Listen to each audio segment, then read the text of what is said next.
একটু সংক্ষেপে আপনার প্রশ্ন উত্তর দেওয়ার চেষ্টা করি। আসন্না ফাউন্ডেশন এটা একটা চ্যারিটেবল অর্গানাইজেশন, ধর্ম বর্ণ নির্বিশেষে অরাজনৈতিক ভাবে প্রতিষ্ঠান কাজ করে থাকে। আমাদের তিনটি কাজের ক্ষেত্র আছে।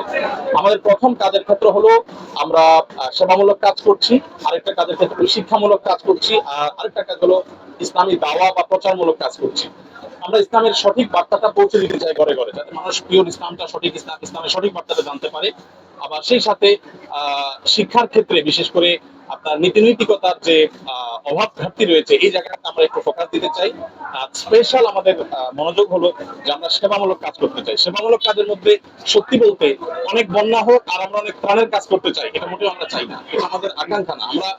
আমরা চাই যে বন্যা না হোক, আমাদের প্রাণের কাজটা যেন করতে না হয়, আমরা যেন দেশের অন্যান্য উন্নয়নমূলক কাজ যেন আমরা করতে পারি, সেই চেষ্টাটা আমরা করি। অতএব আমাদের ভবিষ্যৎ যদি স্বপ্নে বলেন তো আমরা চাই ক্ষুধা এবং দারিদ্র্যমুক্ত বাংলাদেশ হোক, যুবকরা কেউ বেকার না থাকুক, আমাদের যুবকরা সবাই উদ্যোক্তা হোক। সেই জন্য আমরা স্কিল ডেভেলপমেন্ট ইনস্টিটিউটের মাধ্যমে ইতিমধ্যে প্রায় ৩৫০ স্টুডেন্টকে প্রতিনিয়ত আমরা small business management course, web development course, smart tailoring course, মেয়েদের জন্য আলাদা আলাদা কোর্স ডেভেলপ করছি, তাদেরকে প্রশিক্ষণ দিয়ে আমরা চাকরি দিয়ে দিচ্ছি। অতএব আমরা চাচ্ছি ক্ষুধা এবং দারিদ্র্যমুক্ত বাংলাদেশ হোক, সবাই সুস্থ চিন্তা করুক, সবাই মিলে সহকার।